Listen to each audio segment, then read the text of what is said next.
Hello, welcome to The Honest Wargamer. I'm your host, Rob, and if you are a fan of screaming war and painting things green, then this is the tier list for you, because we are going to be making a tier list of the most effective and ineffective units, although I know Uruks don't think anything's ineffective, in the Ironjawz part of the Uruk War Clans roster. We are going to be talking about this in context of just the Ironjawz rules, as opposed to playing it in a big war, which we'll try and do in a later video. But I think this is going to be a really fun one. There's some really good units in here, and they're in a really interesting spot as being a purely melee-focused army, especially when some of the most meta-representative armies, specifically Stormcast and Slaves to Darkness, at the time of recording, are very popular, 25% of the meta, into some big armor saves. And you've got a big bunch of dudes who love fighting stuff. So maybe you're kind of the answer to what the meta is presenting right now. So I think that's a fun conversation. Either way, we are going to be looking at these units in terms of being the most effective, fine, ineffective, and least effective. This is inside only your book. Now, we are going to sometimes think about the internal balance of a unit. So a unit's job is, let's say, to do a ton of damage. Well, maybe a unit of 10 brutes, no maybe about it, is going to be better than a unit of Ardboys for doing it. But an Ardboys unit is good for holding objectives and being more of a tank. So that's its job. So we're going to be considering them in their roles and considering them against each other. For X number of points that you get from Maw-Krusha, is it just more effective to have Kragnos and you get more output for it? Those are the sorts of questions we'll be asking ourselves as we go through this. So that's how we'll be reviewing it. And hopefully you really enjoy it and you like what we're doing. So we're going to crack on right now, start looking at our first unit. Okay, we're going to start strong because he's right there. And as much as I hate to do this, even though we're considering an Ironjawz army, Kragnos is unarguably one of the most effective units you can get, not only as a damage dealer in his role as a damage dealer, as a support piece for the rest of the army. It makes the army much better, thanks to the ability to give you 3d6 charges for destruction units wholly within 12 inches. It's not a single unit, it's multiple different units, doesn't require a dice roll, it's not once per battle, it's in your charge phase. It's just insane. Like, compared to, it does really feel like a holdover from an ancient time, which is very thematic with Kragnos' lore, because it's just so effective. So it just goes straight up into most effective, great damage dealer, and for an army which can be accused of being a little bit slow, especially for things like brutes, then very, very effective, because you obviously up the capacity for them to like be able to charge at much greater distances, which is good. So very, very good. Next up, we're going to look at your terrain feature. Now, your terrain feature isn't a problem like you have with the OCR Bone Reaper's Tower, which is massive. It's got 12 health and a 4-up save and the ability to be like garrisoned by a bossy guy. But the main reason that you're taking this piece of terrain, and you're probably going to take it anyway, because honestly, some armies, it's a good conversation about whether or not you are or aren't going to take the terrain, because it's a chargeable terrain feature if you're your opponent and a bunch of other problems. Does this bring enough utility? Well, I think it does. You've got the ability to use the aggressively bossy ability once per turn in your hero phase. Pick an enemy unit within 18 inches. You've got 2 rubbish abilities, but the main one is you can pick a unit and they can only make charge rolls on 1 dice roll versus 2 dice rolls, or they reduce it by 1, sorry, on a 4-up, or if it's garrisoned on a 3-up. And that's really effective, especially for an army that wants to, well, it doesn't necessarily want to be charging. You don't get a lot of like charge bonuses, but it does want to be hitting before the opponent. And I don't hate that. 18 inches is actually pretty massive, especially if everyone's not playing Scorched Earth and everyone's just playing objectives in the middle. You're playing a couple of battle plans where it's all there. You've got a lot of options, and it's got a great length of time it lasts for. It lasts until the start of your next turn. So it's really, really good. It's going to put that up there in most effective as well. Or effective. I think it's effective. It's useful, definitely. I mean, it's a dice roll at the end of the day. If it was an auto ability, it'd be wild. But it's very good. You're not in a tough position like many people are in taking their terrain feature. So it's good. Right, next up, because it's part of your Allegiance suite, if you want it to be, you've got your 3 manifestations that you get. So the first one, and easily the most effective one, is the Foot of Gork, which is massive. So on a massive base, it's got 8 health and a 4-up save. But what this does, like your terrain feature, is, and it's got a pretty massive range, it lets you stomp on units within range of it, and then you can also reduce their charge rolls and how many dice they roll for charge rolls as well with the Foot of Gork, which is super effective. And you can do it on multiple different units, which is good. You do have to cast it. I was going to put it in effective, but like, I think that's a bit of a game changer for the army that you now got two ways of reducing down how your opponent plays. I mean, some armies won't be affected by it. Some armies might have counters to shut down at least the foot. So, you know, it's whatever. The Gork Aurora is not that much, is not that good. It just gives you +1 to 2 or casting to your rolls when you're casting after you've cast it. But after you've cast it, you're like, what else you have to cast? And don't forget you're playing Age of Sigmar 4 where basically there's no spell casting. I'm just going to put that as fine. The last one, the Morkspit Marsh, makes it so that you cannot use run abilities while within 6 inches of manifestation, which is kind of okay for shutting down redeploys because that's run ability, which is fun. I like that. That's not a terrible choice. But it doesn't do a ton of stuff. So I'm going to put that as fine as well. But most people will be, I mean, Soulblight Gravelords fans are furious right now because this is pretty good for your faction spell lore. I wouldn't hate on that. It doesn't bring loads of utility to what your army does, but in conjunction with your boss tower, you're now making it so your opponent isn't running. Maybe 2 units aren't charging. A lot of stuff is happening there, which is good, which can let you control the board state, which is nice. And that's what you need with an Ironjawz army. Right, next up, we're going to talk about like the leader of the faction. And it's interesting, the leader of the faction is 380 points, significantly cheaper than Kragnos, not the leader of the faction. As an output piece, he's a combat piece. He's a combat non-support piece. He does have a once per battle ability to add +1 to hit rolls for Ironjawz unit within 18 inches, which if you were stacking a ton of units all in combat at the same time, you had like a go turn, then maybe that would be something that would really have a good economies of scale. And you get a pretty good chassis for 3... Chassis? Chassis? Chassis? Yeah, a good form for 380 points. So you get 20 health and a 3-up save. But his output is pretty weak sauce, ultimately. Like, especially in like a combat role. I just really can't see what Gordrakk does. I'm not saying that people haven't run it. But for me, it just doesn't work. I mean, it's hard to put it in least effective because it is there and it will do something. But I mean, I'd be very tempted. I'll be brave. I'm just putting it in least effective. I don't really see what its point is, especially when you spend 200 more points, you get a Kragnos in there. It just seems like a no-brainer to me. The next unit is the Mega Boss on Maw-Krusha, and it's got a similar strengths and weaknesses to Gordrakk in that it's not really a support piece, and it is a combat monster for 360 points. But it has a bonus over Gordrakk in that you could give it both traits and artifacts. So we're going to put this here. But again, it's 360 points for like a slow movement, slow for like a monster. Like movement 10, it's fine, but like it's not enough. And as is being pointed out in the chat, and I agree with this statement, it's a lot of health on a good armor save, but then it does nothing. And it could maybe do something with +1 to hit. Its output goes up, becomes 9 damage against a 4-up save from the Maw-Krusha's Fists and Fails, with another 6 damage from the Boss Chopper. So, 15 damage against a 4-up save can kind of be okay. But a 3-up save, I guess, is okay. I don't rate it. I don't rate them, especially when they're better damage dealers. I guess their movement is okay. They're also on massive bases. Massive bases. So they're difficult. They can be zoned well. They can be blocked up well, especially in the Age of Manifestations where everything is in the way. Yeah, I can't really rate them. Next up, we're going to look at the Mega Boss, but the Mega Boss on foot. So it's 190 points and is a combat piece, I guess, for 190 points. But realistically, what he is a support piece.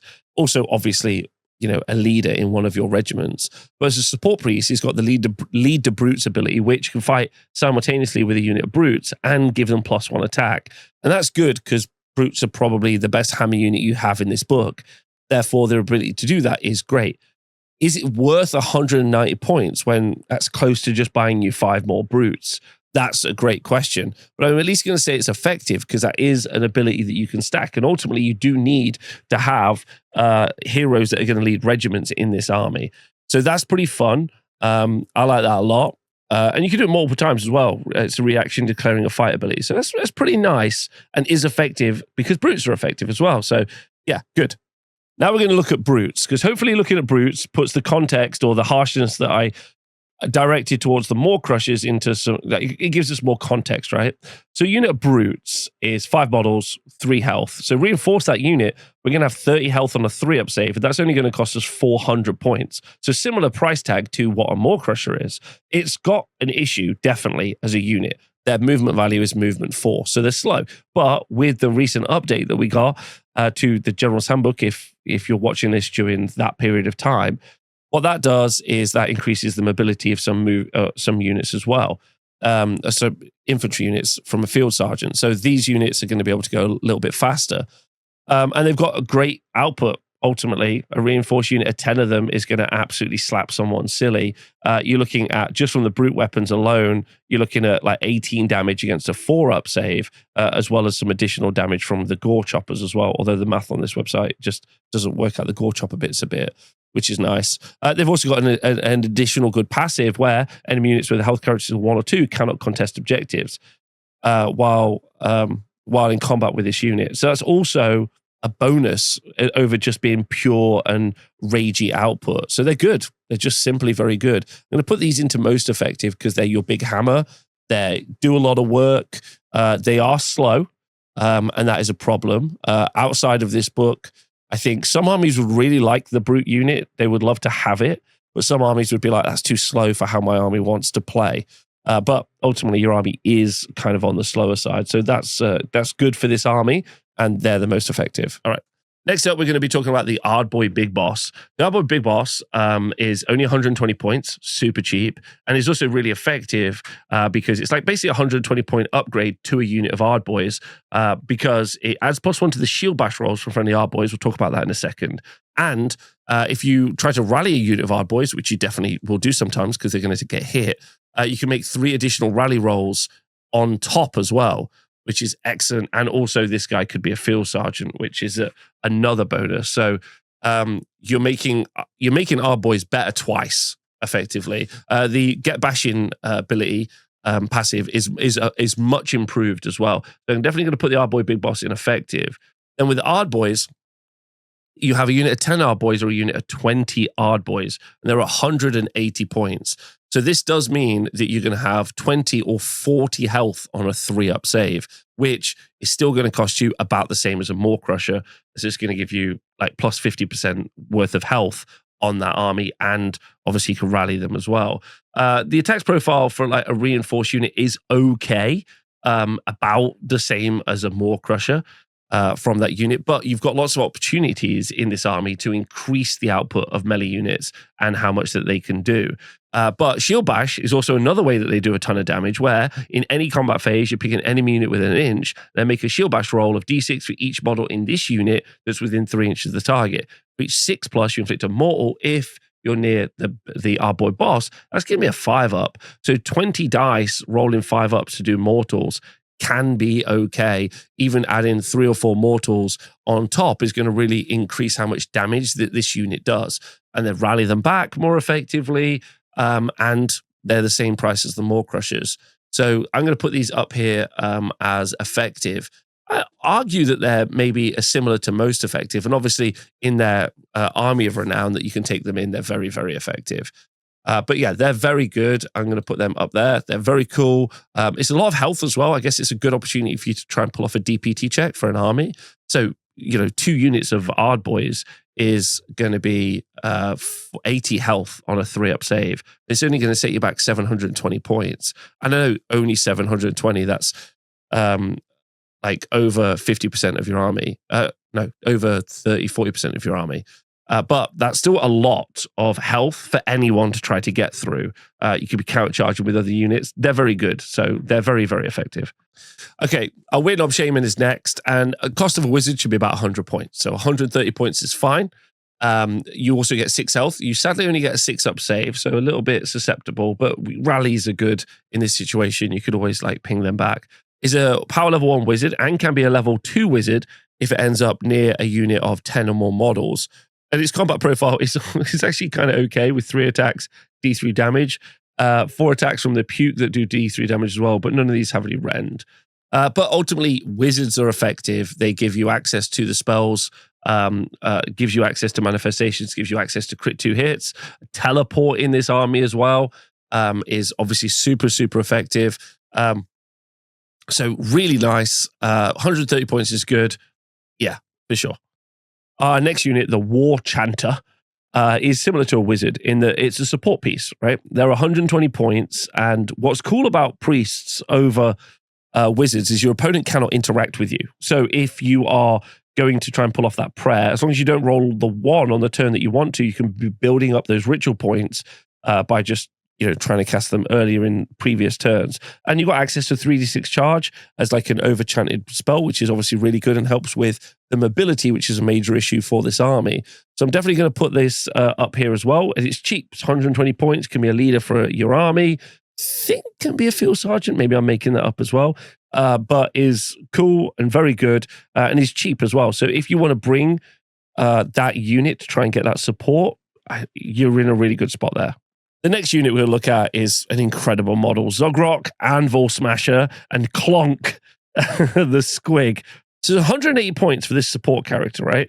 He's got some combat profiles, which is not super important. But importantly, as a frontline combat character, which Games Workshop seems to have missed the memo on this, he's got 7 health and a 3-up save, which is awesome because it means he could actually maybe engage in the front line in combat, which is good because he's got 2 different things he could do. Specifically, he can give crit mortals to a unit with the gruntatongs, or specifically only infantry.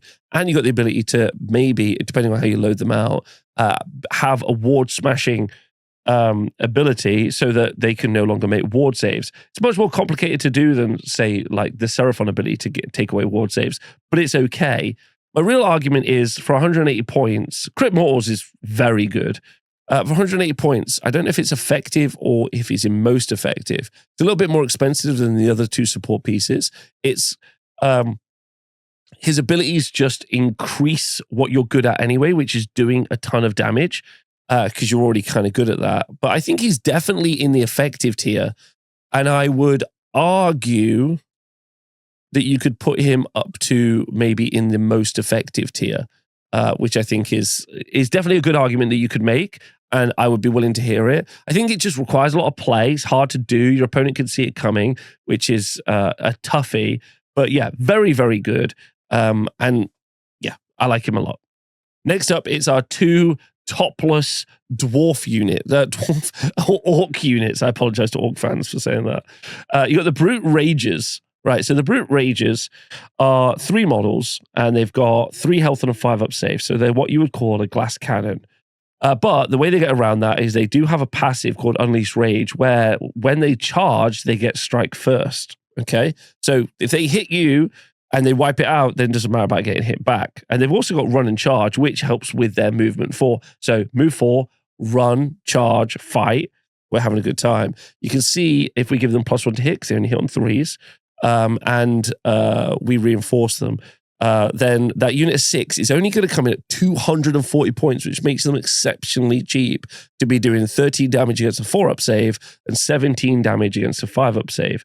With their Rend 1 means that probably you don't want to throw these into heavily armored stuff. And as we saw in the most recent stat show, 25% of the meta at least is Saves to Darkness and Stormcast Eternals, which is all 3-up armor saves. So maybe these don't quite have the same role as you maybe would see for some other units, but I do think that they're fine. They're a little bit fragile with only their 5-up armor save. So if they don't get to combat and they get shot, then they're very easy to manage and get off the board very quick. And with very little recursion in the army, even a reinforced unit is going to be 18 health on a 5-up save. There's some archer units that could just take this out pretty quick. On the flip side, you've got the Weird Brute Wreckers. Now, they also have run and charge as well. They've got the same defensive issues in that like missile units could take them out pretty easy. Their output, though, is similar again, where they've got like 13 damage against a 5, well, less, they've got less output, sorry. We've got 13 damage against a 5-up save and only 11 damage. So definitely these aren't as good, but they, as the other unit in combat, but they're more survivable because they have the 5-up ward save. But I would say if a unit can deal with the wreckers, if a unit can deal with the ragers, they'll just deal with the wreckers. And I would rather bring this unit for the output, but these are cheaper. I don't know. I think that these are less good, the wreckers, and I prefer the ragers. The strike first, the more output is better for me over the ward save. If the ward save was on a 3-up save, then maybe I'd be interested, but I'm not. So definitely the ragers I think are much better. Yes, and these guys are anti-monsters. The other guys are anti-infantry. Not really sure that that's as important. The anti-monster definitely is important. Obviously, some big monsters out there that are an issue. Like Karazai is a good example. But yeah, they're still both sit in this category because if they ever get hit back, they die. And you don't really want that. But I guess they're cheap enough. Our next unit is Gore-gruntas. Gore-gruntas is a unit of 3, heavy cavalry, 5 health, and a 3-up save. They're 180 points for 15 health and a 3-up save. And these are kind of perfect in a kind of odd position where they're a pork palisade, I think is the best way to describe them. Because they're just good for pinning units. You charge a unit in, you get to make a 3-inch pile in as well. So you got the opportunity to just bring units into combat, pin them in, and be an issue. If we look at their output's not good. Even if you reinforce unit, give them +1 to hit, their output is lower than the ragers, way lower than the ragers, lower than the brutes, lower than a lot of different units.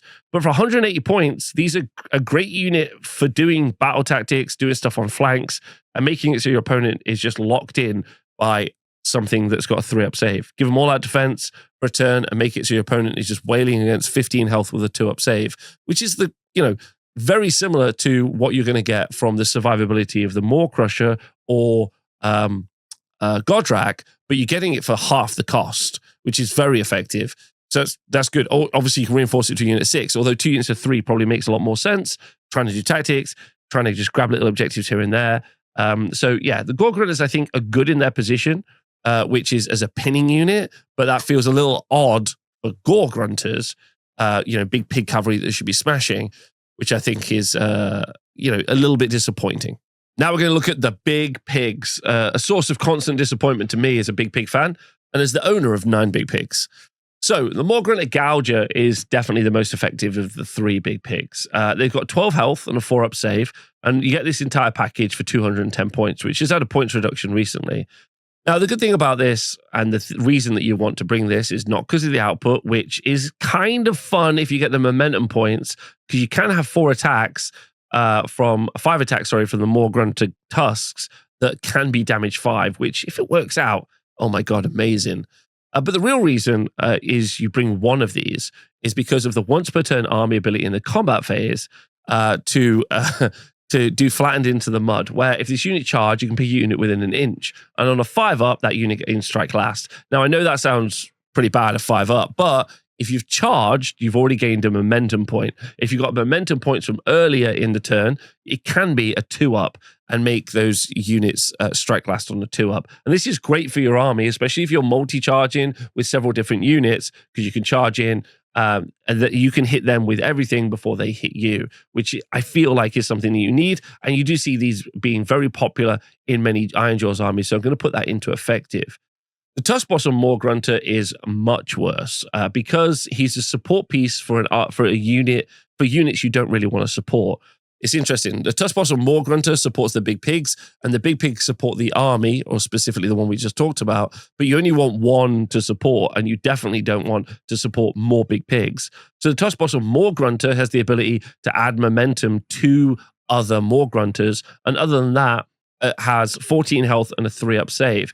This is all for 260 points, which is much cheaper than our Maw-Krusha, which is nice for only 4 health difference. Still the same movement, and has got the ability to obviously improve units around it, and in the right situation can get quite a lot of damage out from its Maw-grunta tusks.